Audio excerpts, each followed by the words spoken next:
Pencil makes it easy for B2B sellers to manage their wholesale commerce and collect payments in the regular course of doing business without too much hassle.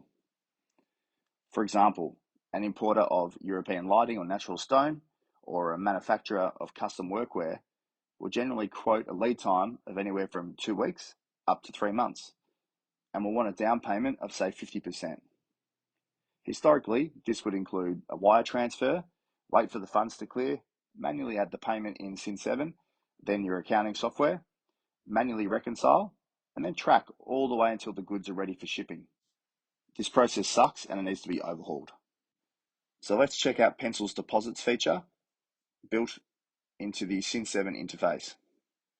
You'll see here that I've got a quote for $18,315, and what I need to do is collect a 50% deposit. That will allow me the confidence to be able to go and order the stone that I need to order from overseas for this customer's order. I'm just going to print the sales quote. You'd usually email across.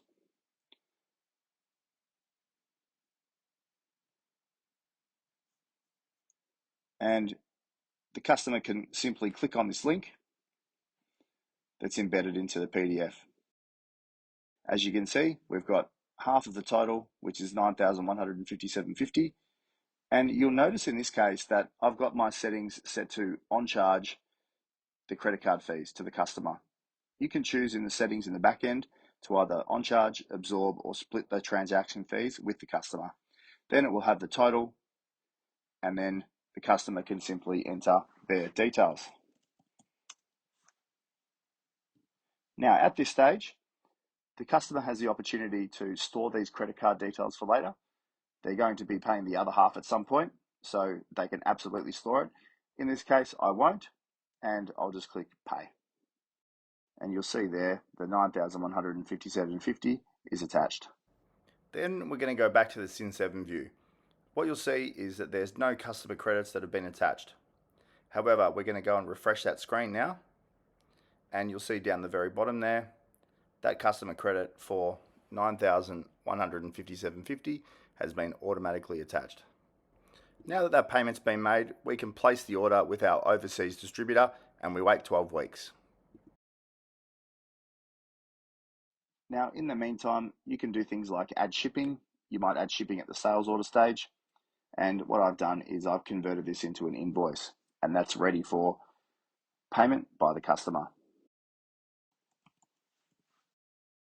And we're going to pay. And that second payment's gone through as well. And you'll see at the very bottom here, you'll see that the first one is listed in customer credits. And what that means is that when we took the deposit payment, it got allocated to account 622, which is customer credits inside of your accounting software. And that just sits as a suspense payment, not allocated to any invoice.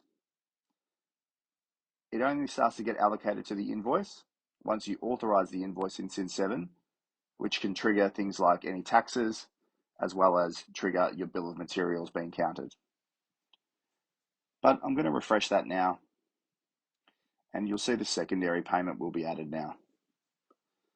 And therefore you've got the two payments and you've got a $0 balance.